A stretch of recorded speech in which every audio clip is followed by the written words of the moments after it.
Olá, meus amigos, seja muito bem-vindo a esse canal. Nesse vídeo vamos dar algumas orientações importantes como se montar uma carteira inicial de investimentos e também como ajustar essa carteira no decorrer do tempo para que ela se adeque ao seu momento de conhecimento do mercado financeiro.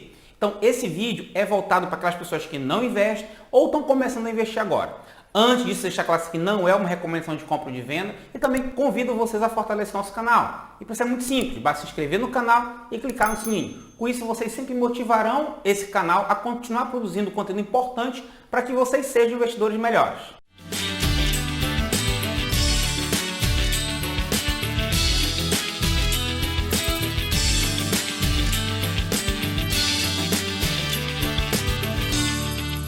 Muito bem, então compartilhando minha tela com vocês, falando essa parte de montagem inicial de carteira de investimentos, a gente tem que deixar claro que não existe uma receita de bolo para fazer uma montagem de carteira de investimentos. Cada pessoa tem um ponto de vista. Não existe uma pessoa chegar com vocês e falar, olha, a minha forma de montar carteira é a melhor que existe, só ela que é correta e vai funcionar para todo mundo em todos os momentos de mercado.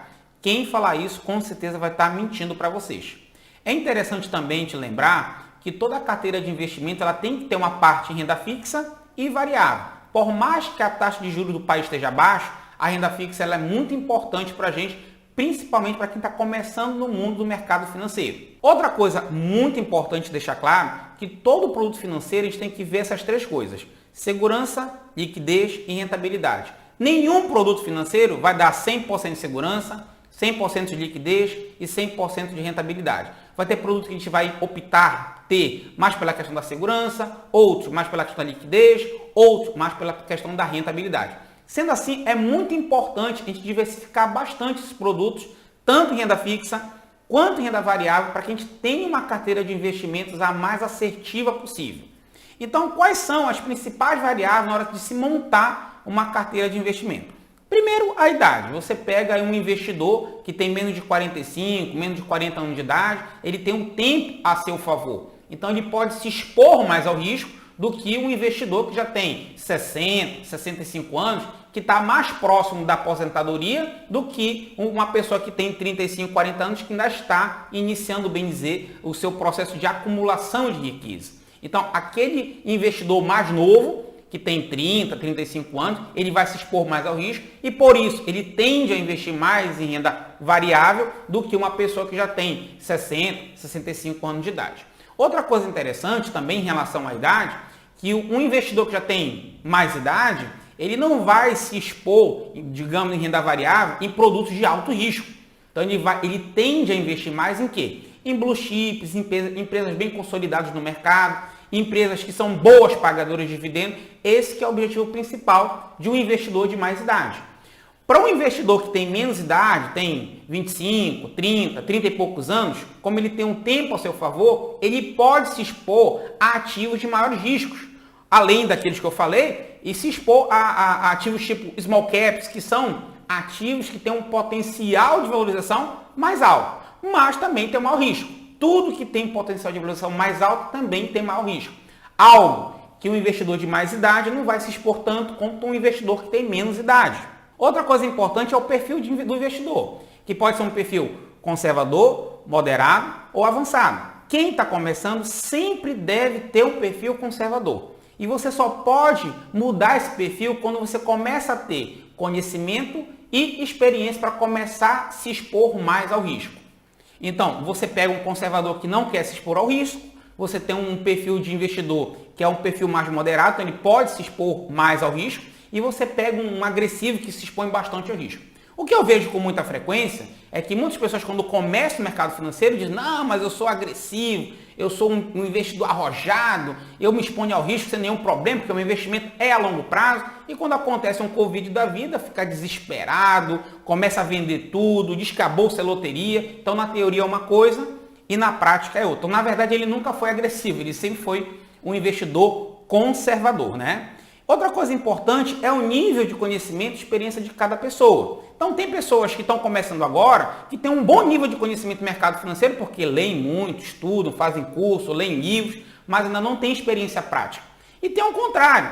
Tem investidor que não tem muito conhecimento, mas já está 2, 3, 4 anos investindo, mas investindo sem nenhuma estratégia, sem nenhum conhecimento, sem fazer leituras, sem estar sempre se aperfeiçoando. Então, o ideal é que você tenha conhecimento e experiência para você estar construindo e ajustando a sua carteira de investimento no decorrer do tempo. E a última coisa que eu julgo ser muito importante é o objetivo. Seu objetivo é de curto prazo, de médio prazo ou de longo prazo. Então, curto prazo é algo em torno até no máximo 2 anos, médio prazo seria de 2 a 4 anos e acima de 4, 5 anos já seria longo prazo. Óbvio que isso depende muito da interpretação de cada investidor. Então, dentro da sua própria carteira de investimentos, você vai ter ativos que você visa o curto prazo, outros ativos que você visa o médio prazo e outros que você visa o longo prazo. Porém, no geral, quando a gente fala em uma construção de patrimônio crescente, o ideal é que, no geral, você vise na sua carteira o médio para longo prazo. Agora eu vou falar para vocês como é que a gente pode montar essa carteira inicial realmente na prática. Primeira coisa importante é a gente montar uma reserva de emergência. Então vamos supor que você tem um capital inicial para começar a investir e você também fará aportes regulares mensais. Então vamos primeiro distribuir esse capital inicial, que pode ser 30 mil, 50 mil, 100 mil reais, sei lá, sabe-se lá quanto. Então vamos supor que você tem um capital inicial. Então a primeira coisa importante é você destinar um valor para fazer uma reserva de emergência. Então nós temos um vídeo no canal que a gente fala justamente sobre as reservas de um investidor. Reserva de emergência, reserva de oportunidade, ou também chamado de liquidez, e reserva de valor. Vai ficar aqui nos cards desse vídeo que vocês podem ver e entender um pouco melhor. Então a gente vai deixar desse capital inicial 20% destinado à reserva de emergência, que é justamente aquele capital que você precisa ter guardado em algum lugar, um lugar bem seguro, com uma alta segurança e uma alta liquidez, para em algum momento que você realmente precisa desse dinheiro, ele vai estar à sua disposição. Então você pode colocar num fundo DI, Tesouro Selic ou um CDB. Aqui no caso não é um CDB qualquer, é um CDB de alta liquidez. Então é um CDB que não vai te pagar muito, mas ele vai te dar uma liquidez diária e uma segurança muito boa. Para a reserva de emergência, dos três, eu prefiro o fundo DI, porque eu acredito que acaba rendendo um pouquinho mais em relação aos outros dois produtos. A segunda parte é você destinar a sua reserva de liquidez, ou também chamado reserva de oportunidade, que é um valor, que é uma reserva que você deixa guardado o dinheiro também em produto de renda fixa, assim como é a reserva de emergência, são produtos de renda fixa, que você vai deixar guardado esse valor para esperar o melhor momento para comprar mais ativos de renda variável. Então também destina-se 20% desse valor. Também fundo DI, Tesouro Selic ou um CDB de um grande banco que tenha uma liquidez diária. Para a reserva de oportunidade, eu prefiro usar Tesouro Selic, porque quando você tiver um pouco mais de experiência, você pode usar aí o Tesouro Selic como margem de garantia para várias outras operações em bolsa, o que não vai acontecer com o fundo DI. Então eu prefiro nesse aspecto o Tesouro Selic, embora você também pode usar o CDB de liquidez diária como margem de garantia para outras operações em bolsa. A terceira parte, que seria 40% desse valor, seria um investimento realmente em renda fixa, seria um investimento realmente para médio e longo prazo. Então, aqui os dois primeiros tópicos seriam você o quê? Você preparar a sua carteira para começar a investir propriamente dito. O primeiro tópico, 20% em reserva de emergência. O segundo, 20% em reserva de oportunidade. E aí, o terceiro passo é você realmente investir em renda fixa, 40%. Nesse aqui seria CDB de pequenos bancos. E por que CDB de pequenos bancos? CDB de pequeno banco tem maior risco, mas é garantido pelo Fundo Garantidor de Crédito e geralmente paga uma rentabilidade muito melhor do que os CDBs de grandes bancos. Outro produto financeiro muito bom são as letras de crédito, que pode ser as LCIs e as LCAs. Aqui as LCIs, letras de crédito imobiliário, e LCAs, letras de crédito do agronegócio. Eu prefiro aqui as letras de crédito do agronegócio. Por quê? Porque eu vou investir lá na renda variável em fundos imobiliários, então, ou em ações de construtoras. Então, se eu já estou lá comprando a parte do setor imobiliário, construção e tudo mais, eu não vejo muito necessidade nesse momento aqui de letras de crédito comprar letras de crédito do setor imobiliário, embora você possa também. mas aqui eu prefiro dar ênfase a letras de crédito do agronegócio.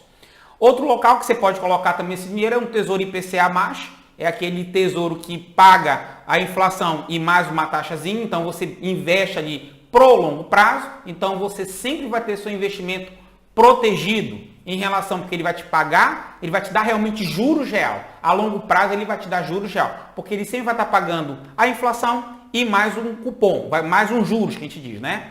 E também debêntures. Então você pode investir aqui CDB de pequenos bancos, letras de crédito, tesouro IPCA+, e debêntures. Mas observe que debêntures acaba tendo realmente um risco maior, uma vez que quando você compra debêntures, você se torna credor de grandes empresas. Porém, muitas grandes empresas dessas, elas são bem estruturadas, é difícil acontecer um calote. Então, caso invista também em debêntures, que você procure empresas muito bem consolidadas, que sejam bem avaliados, os seus ratings sejam muito bem avaliados, então aí você não vai ter tanto problema. E procurar diversificar bastante. E nada impede que você coloque um pouco em cada coisa. Você coloque um pouco em CDB de pequenos bancos, letras de crédito, um pouco em tesouro IPCA e um pouco também em debêntures. E em quarto lugar, o investimento em renda variável, que eu acho interessante para quem está começando não colocar mais do que 20% em renda variável. No decorrer do tempo, você amadurecendo seu conhecimento, sua experiência, aí você vai aumentando a sua proporção em renda variável. Para quem nunca investiu em renda variável e que não tem muito conhecimento, eu recomendo começar pelos fundos de investimentos. E eu recomendo os fundos multimercados, os fundos de ações e os fundos imobiliários. E principalmente em relação a fundos de ações, caso invista em fundos de ações, diversificar bastante. Então, fundos de multimercado, uns 2 fundos de multimercados, uns 3 ou 4 fundos de ações e mais uns 3 ou 4 fundos imobiliários. Então, para esse primeiro momento, essa acaba sendo uma montagem bem interessante que vai lhe dar liquidez, segurança e não vai priorizar tanto a questão da rentabilidade. E eu vou mostrar agora para vocês como a gente vai ajustando essa carteira no decorrer do tempo. Muito bem, agora para a gente fazer nossas considerações finais em relação à nossa montagem inicial da carteira de investimento. Primeira coisa importante é em relação aos aportes mensais. É muito importante que você destine pelo menos 20% do seu ganho mensal para você investir. É muito importante você estar mensalmente aumentando a sua carteira, o seu patrimônio. Outra coisa importante, já que a gente tem uma porção muito pequena em renda variável, fazer esses aportes só na renda variável. Então, lembra que a gente está só com 20%? Então, esses aportes mensais você coloca apenas em renda variável, mês a mês, e nesse período, com conseguir mais conhecimento, estudar, ler, entender o que você está fazendo. Você não pode comprar um ativo sem entender por que você está comprando. E esse processo de aprendizado não é algo instantâneo. Por isso que é importante começar pouco com renda variável e aí mês a mês aportando só na renda variável de uma forma consciente para ir aumentando aos poucos essa nossa proporção em renda variável. Outra coisa importante é reinvestir todos os ganhos. Então, todos os lucros que nós tivermos e dividendos e uma série de outras coisas, sempre reaplicar isso no nosso patrimônio. É aí que vai atuar justamente a questão dos juros compostos. Outra coisa bem importante é que depois de uns 6 meses, você no mercado financeiro, após 6 meses, lendo, estudando, ouvindo a opinião de pessoas que realmente entendem do que estão falando para vocês, aí sim, você começa a investir em ações. Então, para quem está começando, para quem não tem nenhum conhecimento, eu acho que a melhor forma de começar em renda variável são justamente com os fundos de investimentos. Embora eu só invisto em renda variável, quando eu falo em renda variável, eu só invisto em ações e fundos imobiliários. Mas, para quem está começando, eu acho que é muito bom ter essa experiência com a renda variável, investindo em fundos multimercados, fundos de ações, depois de um tempo talvez em um fundo internacional, mas a priori seria assim que eu acho que acaba sendo algo mais interessante. Você ter um gestor de um grande fundo tomando as decisões para você na hora de você investir em renda variável. Outra coisa muito importante é você evitar ficar comprado em mais de 50% do seu patrimônio em renda variável. Então, 20% em renda variável é algo interessante. No decorrer dos meses que você for aportar só em renda variável, depois de um tempo você não vai estar mais com 20% em renda variável. está com 25%, 30%. A partir de 30%, você já começa a se tornar um investidor com perfil moderado, ou seja, não é mais conservador, porque você já está com 30%, 35% exposto a um risco maior, que é justamente a renda variável. E quando você vai aumentando para 40%, 45%, você começa a jogar a sua carteira no maior risco. Ah, Carlos, mas eu conheço muitas pessoas que têm um alto grau de conhecimento, experiência de mercado e tem todo o seu patrimônio comprado em fundo imobiliário. Realmente, tem pessoas aí no meio, no YouTube, vocês podem ver com um colega, um youtuber aí que é muito experiente, que todo o seu patrimônio é em fundo imobiliário. Mas ele tem uma grande experiência, conhecimento e ele sabe o que ele está fazendo. Então, não é aconselhável para quem está começando. Tem outras pessoas também que investem tudo em ações, fundos imobiliários, mercado internacional, não tem nada em renda fixa. Mas você tem que entender que essas pessoas, além de ter muito conhecimento e experiência, elas têm uma propensão ao risco maior. Então, elas têm esse conhecimento. Então, se acontecer alguma coisa mais importante, uma outra crise, elas sabem que isso pode acontecer, mas no decorrer do tempo isso tende a diluir. Para quem está começando, eu acho muito complicado você ter uma exposição superior a 50% em renda variável. Caso a sua renda variável comece a se aproximar de 50%, tipo 45%, algo em torno disso, ou no máximo 50%, você deve aumentar o seu proporcional em renda de oportunidade e investimento em renda fixa. Ou seja, os seus aportes mensais param de ir para a renda variável e comecem a aumentar a sua reserva de oportunidade e o seu investimento em renda fixa. Foi aquilo que nós falamos no slide anterior. Então, a reserva de oportunidade ela é muito importante, porque vai ter momentos, a gente sabe que o mercado tem muitos altos e baixos.